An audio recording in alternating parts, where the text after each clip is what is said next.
Roch-Marc Christian Kaboré à l'Élysée. Le président du Faso, en visite officielle à Paris, est reçu par le chef de l'État français, François Hollande. Ce matin, sujet abordé, coopération économique, sécurité et lutte contre le terrorisme.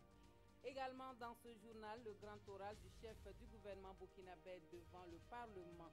Le discours sur la situation de la nation de Paul Kaba Thieba à l'hémicycle rend compte de la mise en œuvre des politiques publiques en faveur des populations, un exercice sur fond d'optimisme pour les perspectives de développement durable du Burkina Faso. Et puis l'Amérique qui sort sa plus grosse artillerie contre l'Afghanistan, une puissante bombe larguée sur la province de Nangarhar, refuge des combattants de l'État islamique. On n'y voit que poussière.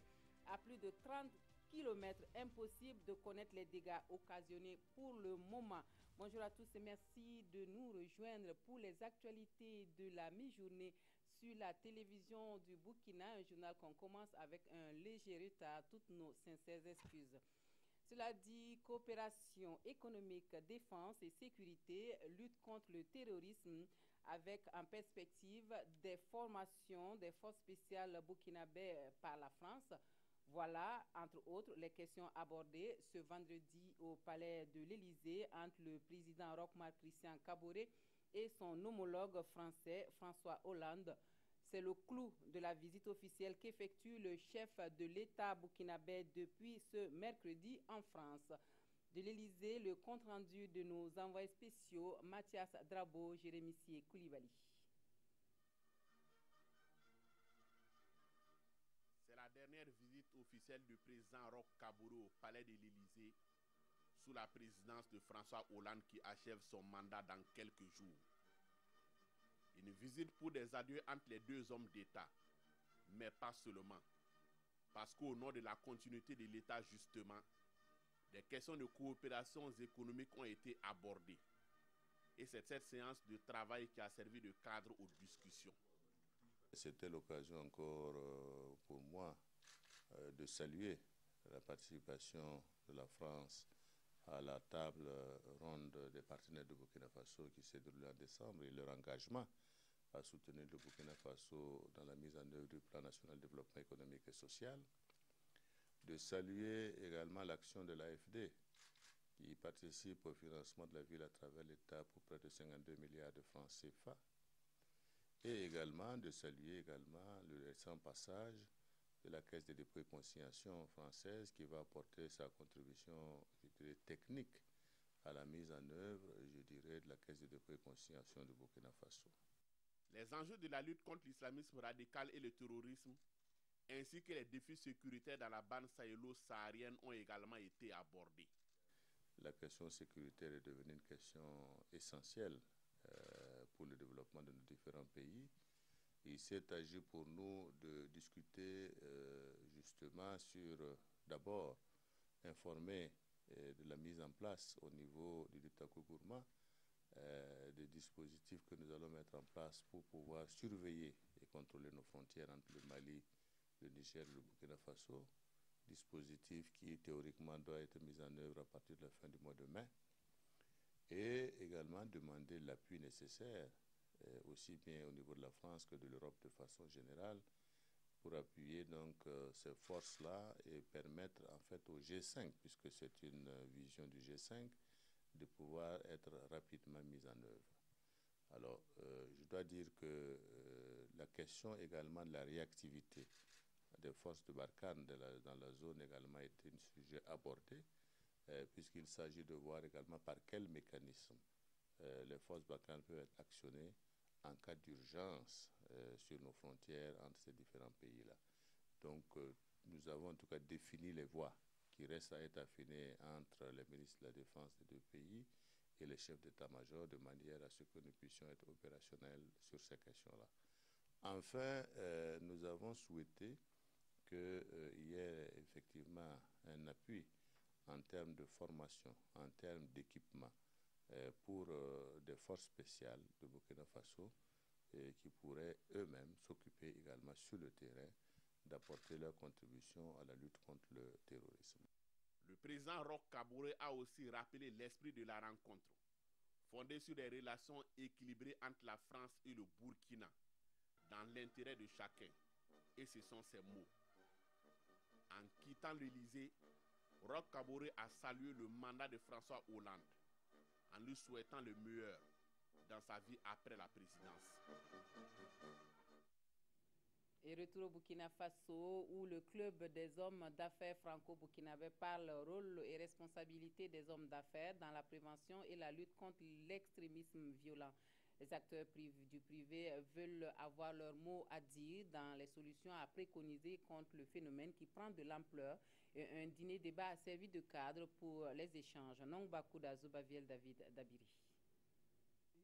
Comment lutter contre l'extrémisme violent, handicap majeur dans le développement socio-économique des États? La question taraude les esprits et le club des hommes d'affaires franco-burkinabés engage la réflexion autour d'un dîner-débat en vue de proposer des solutions. Il s'agit pour eux de jouer leur partition dans la lutte contre ce mal social dont l'impact sur les affaires n'est plus à démontrer. Et à travers une communication livrée sur le phénomène, le conseiller technique du ministre de la Sécurité, Thomas Dakouré, évoque avec les hommes d'affaires les mots qui alimentent le terrorisme. L'homme d'affaires doit d'abord commencer par regarder autour de lui pour déceler tout ce qui peut nuire à la sécurité de tous. C'est son rôle.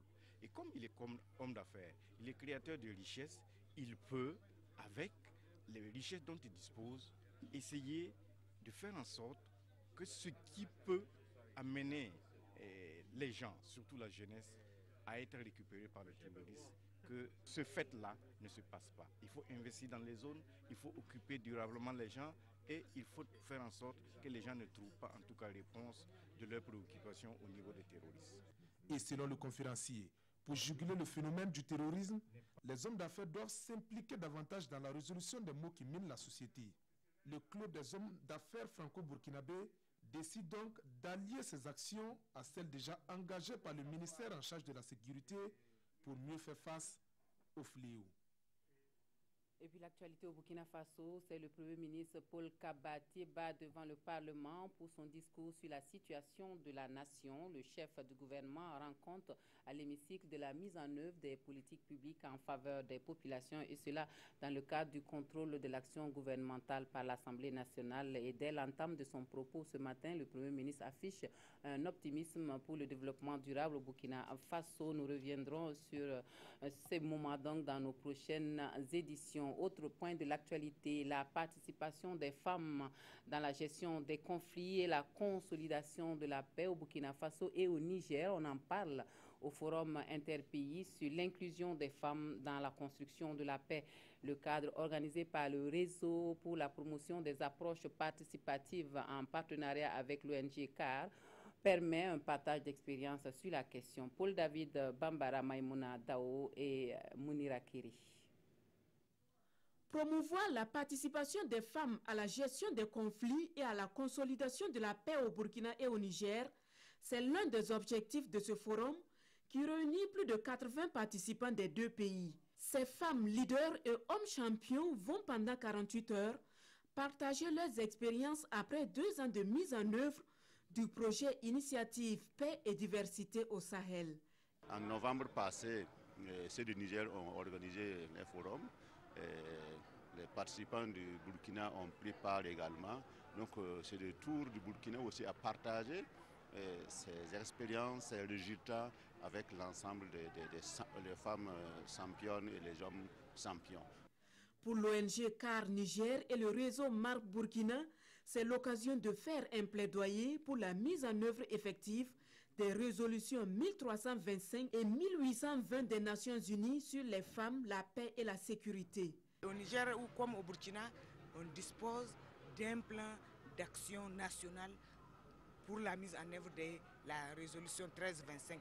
L'idée c'est que le projet IPAD puisse accompagner la connaissance même de ces résolutions au niveau du public et engager les femmes leaders avec à leur côté les hommes champions pour qu'il y ait vraiment une connaissance de cette résolution et qu'il y ait une mise en œuvre effective de la résolution. Cette rencontre de Ouagadougou va jeter les bases du réseautage entre les femmes leaders du Niger et du Burkina afin de conduire le plaidoyer dans les deux pays. Et puis, entre le Burkina Faso et la Côte d'Ivoire, le souhait en ce moment, c'est d'avoir plus de viande burkinabé dans les assiettes ivoiriennes. Les acteurs burkinabés de la filière viande veulent moins d'entraves sur la route pour mieux répondre à la demande ivoirienne de plus en plus persistante. Ils se sont donc donné rendez-vous à Ouagadougou pour en parler. Des précisions avec Roger Kam et Aruna Mari. De la viande made in Burkina pour conquérir plus de parts de marché en Côte d'Ivoire. La demande en viande dans ce pays voisin vers lequel est acheminé des animaux sur pied va crescendo. Pour répondre en qualité et en quantité aux besoins des partenaires ivoiriens, les acteurs de la filière se concertent à l'initiative de la société de gestion de l'abattoir frigorifique de Ouagadougou, Sojiaou.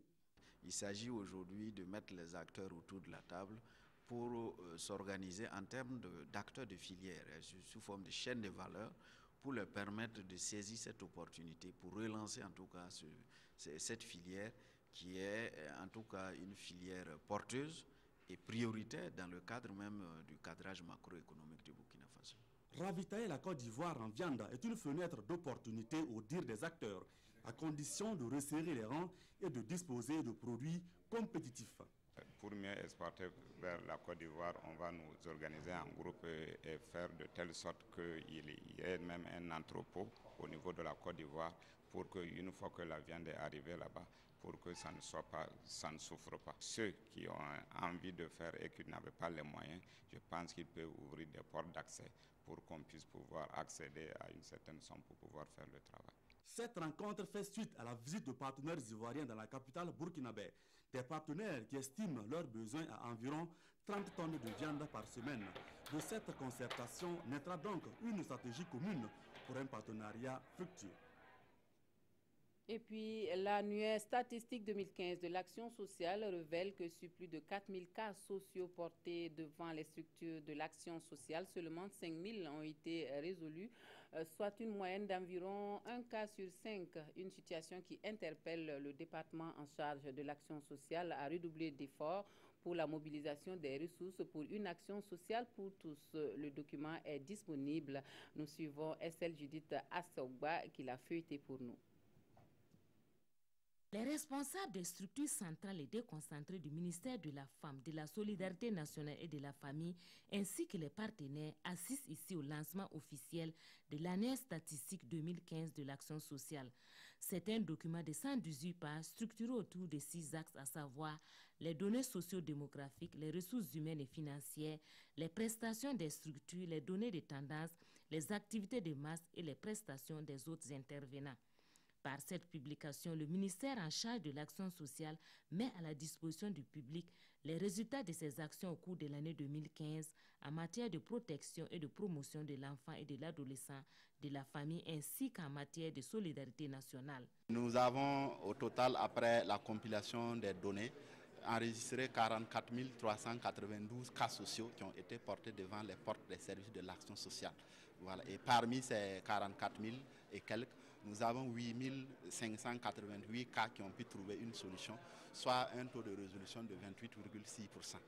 Cela interpelle en tout cas le ministère à dédoubler beaucoup d'efforts pour la prise en charge justement de ces cas, afin que d'ailleurs dans le PNDS, nous avons prévu porter ces taux de prise en charge à 75% d'ici à 2020. Depuis 2009, le ministère en charge de l'action sociale élabore les annuaires statistiques. La présente publication a connu un retard dû au changement institutionnel intervenu au sein du dit ministère, une situation qui a quelque peu ralenti la dynamique de collecte des données au niveau opérationnel. Pour la secrétaire générale du ministère en charge de l'action sociale, des dispositions sont prises pour rattraper le retard accusé. Un mot de culture avec le festival Passana qui est à sa 7e édition. Le festival qui se tient cette année sous le signe de la jeunesse en rapport au civisme a ouvert ses portes ce jeudi au Jardin de la musique à Ouagadougou. Des précisions avec Césaire Carfo et David Wali. Venus des 4 coins du Burkina Faso, ils sont ici à l'occasion de la 7e édition du festival Passana. Plusieurs manifestations sont au programme, parmi lesquelles de la musique traditionnelle, de la danse, des projections de films, des conférences, débats, Le tout dans une ambiance d'une rue marchande qui animera le Passana 2017. Vu les efforts que l'association Passana déploie, que l'association Passana effectue, surtout pour la promotion de la musique traditionnelle, en particulier la musique traditionnelle burkinabé, et également les efforts de sensibilisation, de formation, d'éducation qu'elle fait, surtout à l'endroit de la jeunesse. Donc à travers même le thème de cette année, la jeunesse et civisme, nous nous sommes vus obligés de les accompagner. La musique traditionnelle est en baisse, clament les organisateurs, et ce festival vise à promouvoir l'expression artistique et culturelle traditionnelle au Burkina Faso.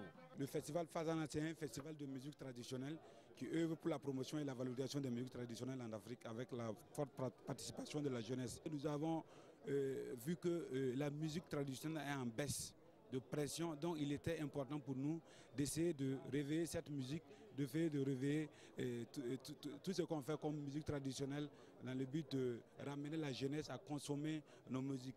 Une particularité de Passana 2017, l'événement réunit des festivaliers venus du Nigeria et du Ghana et un accent est mis sur la sensibilisation des jeunes au civisme.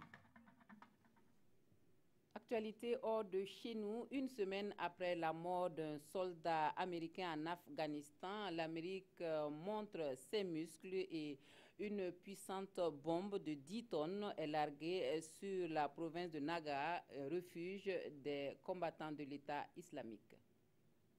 10 tonnes et plusieurs mètres de long. Les États-Unis ont largué jeudi en Afghanistan la plus puissante bombe non nucléaire que l'armée n'ait jamais utilisée. Son nom, la GBU-43, surnommée la mère des bombes. Elle a explosé dans la province de Nangarhar, visant un ensemble de grottes où des combattants de l'État islamique auraient trouvé refuge. La GBU-43 est une arme précise et puissante.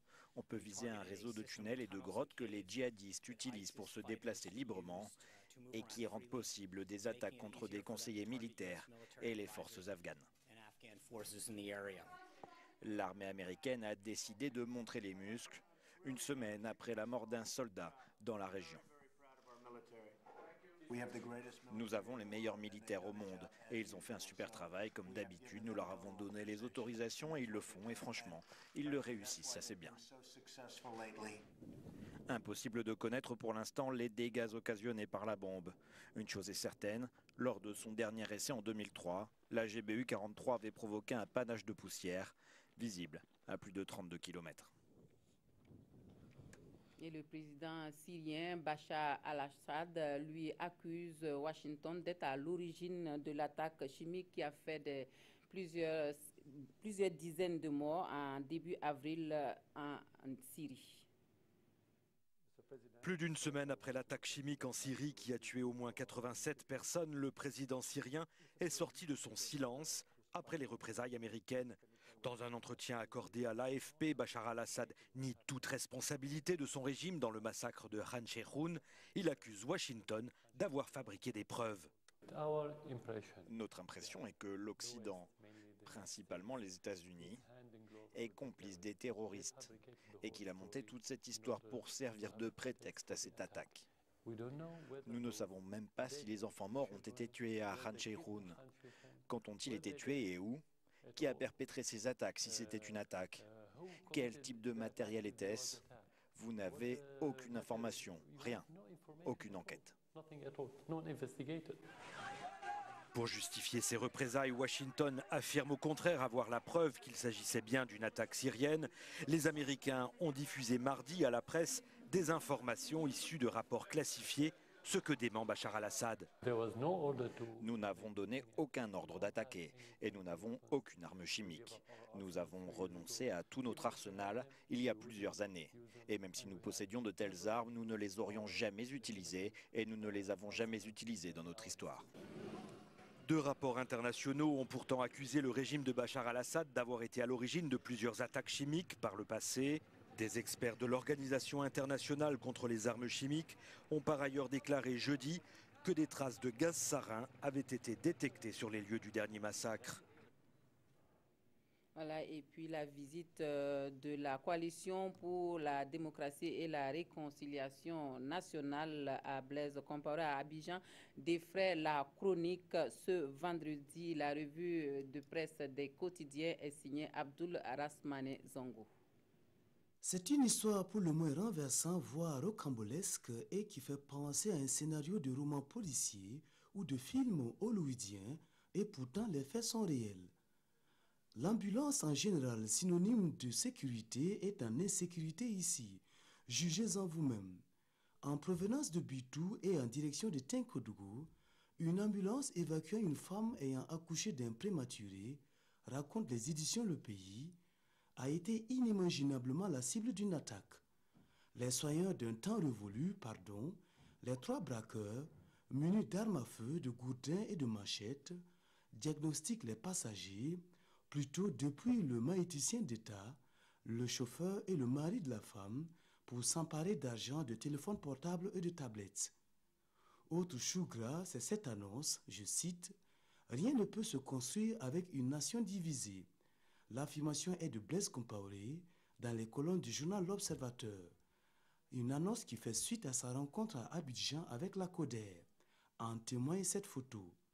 Le président de la CODER, Gilbert Noël Ouedraogo, a expliqué les tenants et aboutissants de la coalition à son hôte et les perspectives vues sous l'angle de la réconciliation nationale.